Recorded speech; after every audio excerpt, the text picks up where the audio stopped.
देखेगा समकालीन विश्व में सुरक्षा सबसे आवश्यकता है। आतंकवाद से सुरक्षा रखना, करप्शन से सुरक्षा करना, है ना। सुरक्षा मतलब किसी भी तरह से जो आपत्ति होता है जिससे उससे बचने के लिए जो हम लोग उपाय करते हैं उसको क्या करते हैं, सुरक्षा करते हैं। ठीक है, तो इसमें पहला क्वेश्चन, आतंकवाद से क्या समझते हैं। आतंकवाद तो सब कोई जानता है ना, जो कि वो क्या होता है, विनाशकारी होता है। ठीक है, आतंकवाद से आप क्या समझते हैं। आतंकवाद से ही पता चल रहा, आतंक फैलाने का काम करते हैं, जो लोगों की जो लोगों को जो है निर्दयता से हत्या करते हैं, जान माल की क्षति करते हैं, वो क्या कहलाते हैं, आतंकवाद। और आज लगभग हर देश आतंकवाद से ग्रसित है, कहीं ना कहीं किसी न किसी रूप में आतंकवादी जो है आतंकवाद कर रहे हैं, आतंक फैला रहे हैं। आज लगभग हर देश इससे ग्रस्त है, परेशान है, तबाह है। ठीक है, तो अब देखिए आतंकवाद के कहने का मतलब है ये क्या करता है, जानबूझकर ये क्या करता है, आतंकवादी लोग जानबूझकर किसी की हत्या करते हैं, अनजाने में थोड़े करते हैं, ये क्या करते हैं, जानबूझकर करते हैं। देखते हैं वहाँ भीड़ भाड़ी वाली जगह है और फिर फेंक देते हैं ना, गोली मार देगा, चाकू मार देगा, मर्डर कर देगा। यानी कि ये आतंकवाद जो है जानबूझकर भी, अनजाने में नहीं करता है। एक होता है अनजाने में हुआ तो आतंकवादी का, लेकिन ये क्या करते हैं, जानबूझ करके लोगों की जब क्षति पहुँच जाते हैं, हत्याएं करते हैं, तो उसे क्या करते हैं। और ये निशाना कहाँ बनाता है, जहाँ पे भीड़ भाड़ वाली जगह है, जहाँ पे अधिक जनसंख्या है ना, उसको ये क्या करता है, उसको निशाना बनाता है। जैसे ट्रेन है, हवाई जहाज है, बस अड्डा है, हवाई जहाज अड्डा है ना, होटल है, बाजार है, जहाँ पे ज़्यादा संख्या रहेगा वहीं पे क्या करेगा, बम गिरा देगा। वाले पकड़ाएगा, उसकी सजा होगा, फांसी हो जाएगा आतंकवाद को, है ना, सड़ जाएगा, लेकिन वो आतंकवाद को करना नहीं छोड़ेगा। लेकिन ये कहीं ना कहीं रोकने की आवश्यकता है आतंकवाद को, नहीं तो ऐसे करते करते करप्शन जो है, आतंकवाद जो है पूरे देश को खा के बढ़ जाएगा, है ना। तो आतंकवाद जो है, आतंकवाद तो ठीक है, वो है, उसको सजा भी मिलता है, उसको जो है अनेक प्रकार की पनिशमेंट भी मिलता है, लेकिन आतंकवाद जो रुकने का नाम नहीं ले रहा है आजकल। इसको रोकना भी जरूरी है, पाबंद लगाना भी जरूरी है।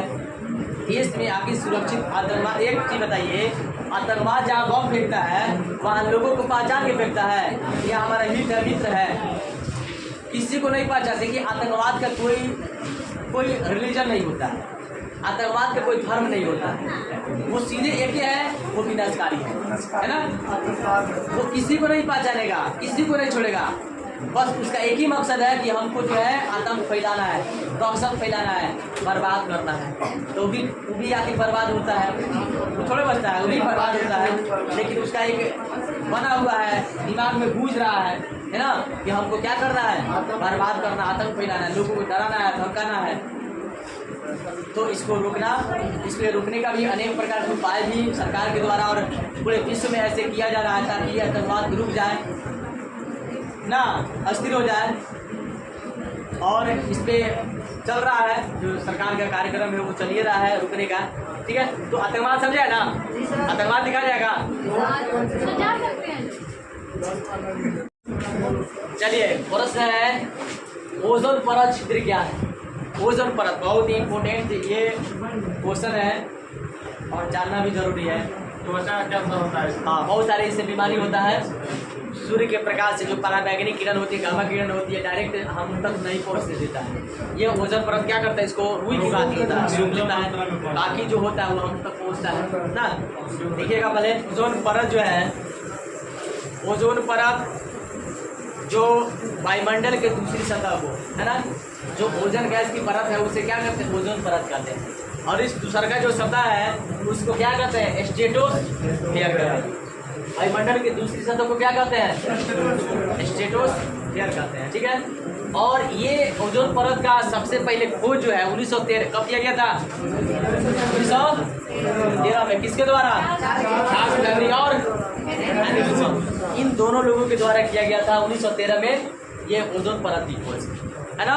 और जब इसका जब खोज किया गया था ओजोन परत 1913 में, तो देखिए ओजोन परत का मुख्य काम क्या मतलब सामने निकल के आया कि जो सूर्य से निकलने वाली हानिकारक जो किरणें हैं जैसे पराबैंगनी और गामा, ये बहुत ही खतरनाक हानिकारक होते हैं मानव के लिए या हर चीज़ के लिए। इनसे जो किरण निकलते हैं, प्रकाश निकलते हैं, वो सीधे अगर मनुष्य के ऊपर या किसी पेड़ पौधे के ऊपर या किसी भी जीव जंतु के ऊपर पड़ जाए तो समझिए उसमें निश्चित ही किसी न किसी प्रकार की बीमारी लग ही जाएगा, कैंसर हो जाएगा, सूजन हो जाएगा, मैंने बीमारी ऐसे होगा कि कुछ दिन के बाद उसका अंत हो ही जाएगा। ठीक है, क्योंकि ये जो है ओजोन परत से निकलने, जो सूर्य से निकलने वाली किरण है, ये विषैले होते हैं, पॉइजनस होते हैं, जो कि किसी के ऊपर लग जाए तो उनका धीरे धीरे विनाश हो जाएगा। ठीक है, तो अब क्या होता है, सूर्य से जब निकलता है ये किरण तो आता है ये दूसरा का परत पर। ठीक है, अब जब आता है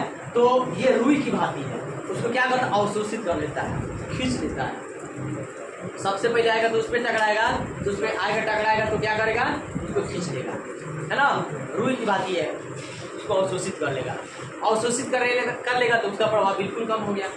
जैसे अगर मान लीजिए ये हम लोग के ऊपर शेड है, छप्पर है, अगर इस छप्पर को हटा दिया है तो डायरेक्ट धूप आएगा, हम लोग अवका जाएंगे ना, धूप लगेगा। अगर शेड है, इसके ऊपर एक और शेड रहेगा तो गर्मी नहीं होगा।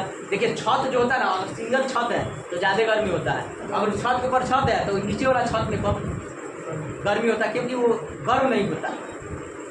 जिस घर के ऊपर, छत के ऊपर एक और अगर ऊपर कुछ चाहे अल्बेस्टर गिरा हो, चाहे छत हो, चाहे कुछ हो, नीचे वाला में क्या होता है, उतना गर्मी नहीं होता है, क्योंकि वो गर्म नहीं होता है, और डायरेक्ट छत होता है गर्म होता है। सेम कंडीशन है कि हम लोग का जो ये ऊपर से आता है किरण, प्रकाश निकलता है तो आके रुई की तरह है, वो क्या करता है, उस पर पड़ता है तो अवशोषित कर लेता है, तो उसका प्रकाश कम कर देता है, डायरेक्ट हम तक नहीं पहुँचता है। जिस दिन अगर सूरज का प्रकाश डायरेक्ट हम तक पहुँच जाए तो इंसान तड़प के मर जाएगा, क्योंकि वो किसी से बर्दाश्त नहीं होगा गर्मी, धूप का एक परत जो है रुकते रुकते रुकते रुकते हम तक यहाँ तक इतना पहुँचता है, जो कि कभी कभी जब धूप निकलता है तो हालत खराब हो जाता है।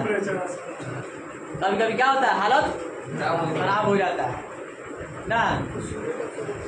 तो हम लोग का ये भी क्या करता है, ओजोन परत उस विषैले प्रभाव को क्या करता है, सूख लेता है, कम कर देता है, तब हम तक पहुंचाता है, जिससे हम लोग क्या सुरक्षित हो जाते हैं। हाँ, तो क्या हो गया, इसमें शोध है, सर्च है ना। बीच में एक बार हुआ था पेपर वगैरह में, आप लोग को याद होगा कि नहीं याद होगा, बीच में ओजोन परत जो है ना उसमें छिद्र हो गया था, याद है, पढ़ा तुम लोग, तो उसमें छिद्र हो गया था। वैज्ञानिक बहुत दिन तक उस पर जो है डिस्कस करके उसको जो बंद करने का काम किए, ये तो बहुत हानिकारक होता है, शाम के ऊपर पूरा प्रभाव पड़ता है। ठीक है, अब तो ये ओजोन परत दिखा जाएगा ना, हो गया। देखिए उपनिवेशवाद जो है, उपनिवेशवाद एक ऐसा विचारधारा है, उपनिवेश का एक ऐसा तरीका है जिसमें ताकतवर देश जो है, एक ताकतवर देश जो है अपने से कमजोर देश को क्या करता है, आर्थिक सहायता दे करके, है ना, लालच दे करके, अब सोचता है कि लालच दे देंगे तो क्या होगा, मेरे अंडर में हो जाएगा। लालच देने के बाद क्या करता है, उसके संसाधन पे अपना हक जमाने लगता है, अपना राज करने लगता है, और उसको धीरे धीरे उस संसाधन को बेचता है, उस संसाधन को अपने अनुसार खर्चा करता है और उसे अनेक लाभ कमाता है। जैसे भारत भी कभी ब्रिटेन का उपनिवेशवाद था, ब्रिटेन के लोग यहाँ पे आते थे, खाते पीते यहीं पे रहते थे, सारा चीज़ यहीं से करते थे। भारतीय को लालच दे दिए थे कि आपको हम बहुत अच्छा बना देंगे, जो है जॉब देंगे, ये करेंगे, वो बहुत अच्छा लालच दिया, और भारतीय लोग जो उस बुलावे में आकर के उन लोग को सड़न दे दिए, और उसके बाद से ब्रिटेन के लोग यहाँ के क्या किए, धन संसाधनों को लूटते रहे, लास्ट तक लूटते बर्बाद कर दिए। समझ में, तो ये क्या करता है, एक ऐसे समृद्ध शक्तिशाली देश दूसरे कमजोर देश पे क्या करता है, अधिकार कर लेता है और उसके संसाधनों को अपने मनमाने ढंग से चलाता है, उसे क्या कहते हैं, उपनिवेशवाद कहते हैं। और उपनिवेशवाद में क्या होता है, कमजोर जो देश होता है ना वो बर्बाद होता है पूरी तरफ से, क्योंकि ताकतवर देश जो अपना दिमाग लगाया है इसको लूटने का काम करता है, डायरेक्ट प्रत्यक्ष रूप से नहीं, ये नहीं कि चलो जो है उसका संसाधन हम छीन रहे हैं, प्रत्यक्ष रूप नहीं, ऐसे अप्रत्यक्ष रूप से करता है, उसको पता भी नहीं चलता है, उसको सोचता है हमारा मित्र ना है, हमारा दोस्ते ना है, चलो कोई बात नहीं है, क्योंकि पैसा दे दिया तो समझे हमारा मित्र है, और धीरे धीरे उससे ज़्यादा उसके संसाधन को लूट रहा है। मित्रता में भी ऐसे होता है, पता वो मेरा मित्र ना है, उसका काम अर्जेंट छोड़वा के कहता चलो ना बेतिया से आते हैं, है ना, बेतिया से आते हैं, उसका नुकसान जा रहा है, लेकिन वो अपना फायदा के लिए बेतिया उसको घुमा रहा है, अपना काम करा रहा है।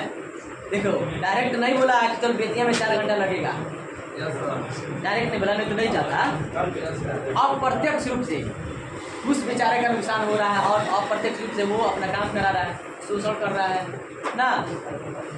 उसका काम तो हो गया ना जी, लेकिन इसका काम बेचारा नहीं हुआ। तो बहुत ऐसे इंसान जो डायरेक्ट वार नहीं करते हैं, इनडायरेक्ट वार करते हैं, पता भी नहीं चले, डायरेक्ट इधर से नाक ना छुपे इधर से घुमा के, तो कहते हैं ना इनडायरेक्ट काम करते हैं, जिसको पता भी नहीं चले और अपना काम भी हो जाए, फायदा भी हो जाए। ठीक है, तो जब कोई ताकतवर देश किसी कमजोर देश पे आक्रमण कर या किसी भी जो है उसकी आर्थिक सहायता दे करके उसके संसाधनों को अपने अनुसार अपने मनमाने ढंग से खर्च करने लगता है, तो वो जो है जो व्यवस्था क्या कहलाती है, निवेश। कोई दिक्कत आ जाएगा। क्वेश्चन है, देखिएगा, विश्व व्यापार संगठन यानी विश्व व्यापार संगठन मतलब WTO, वर्ल्ड ट्रेड ऑर्गेनाइजेशन, विश्व व्यापार संगठन। व्यापार का मतलब ही होता है एक देश एक राष्ट्र जब दूसरे राष्ट्र से जब व्यापार करता है, किसी भी वस्तु का क्रय विक्रय करता है तो उसको क्या कहते हैं, व्यापार। और जब राष्ट्र करता है तो उसको विश्व व्यापार कहते हैं। तो प्रश्न हम लोग का विश्व व्यापार संगठन में मतलब WTO, वर्ल्ड ट्रेड ऑर्गेनाइजेशन, विश्व व्यापार संगठन। विश्व व्यापार संगठन यानी कि विश्व व्यापार करने के लिए एक संगठन बनाया है ना, जो कि चल रहा था पहले से, चल रहा था, लेकिन 1995 से ज़्यादा प्रकाश में आया। पहले भी था लेकिन प्रकाश में कब आया, 1995 में ज़्यादा ही मतलब प्रकाश में आया, है ना। और उस समय इसकी संख्या जो है 150 थी। विश्व व्यापार संगठन तो हर देश क्या करता है, एक देश जो है दूसरे देश से संगठन बनाता है, क्या चीज़ के लिए, व्यापार करने के लिए। जब तक एक देश दूसरे देश के साथ समझौता नहीं करेगा, व्यापार नहीं करेगा, डील नहीं करेगा, तब तक देश की आर्थिक स्थिति मजबूत नहीं होगी। अपने देश की आर्थिक स्थिति को मजबूत करने के लिए क्या करते हैं, देश एक देश दूसरे देश से क्या करते हैं, डील करते हैं। यानी कि सामान उधर से इधर आता है, इधर से उधर जाता है, आदान प्रदान होता है, सेवाओं का आदान प्रदान होता है। एक देश दूसरे देश को बेचता है, खरीदता है, बेचता है, खरीदता है। ऐसे क्या होता है, देश की आर्थिक स्थिति मजबूत होती है। हम लोग के यहाँ से पानी बहुत ऐसे देश में जाता है, पेट्रोल हम लोग के यहाँ खरीद के आता है, डीजल खरीद के आता है, शुद्ध वस्त्र यहाँ से बहुत जगह जाता है ना, बहुत से वहाँ से अलग जगहों से जो हम लोग के यहाँ जो रॉ मटेरियल नहीं है, हम लोग के यहाँ जो संसाधन नहीं है, वो बाहर से आते हैं, यानी कि अन्य देशों से आते हैं। तो हर देश एक दूसरे देश से क्या हुआ, समझौता करके एक विश्व व्यापार संगठन में जुड़ा हुआ है, जिसमें ये समझौता है कि एक देश दूसरे देश में व्यापार कर सकते हैं, आदान प्रदान सेवाओं का कर सकते हैं। ठीक है, तो क्या कहलाते हैं, ये विश्व व्यापार संगठन कहलाते हैं। ठीक है।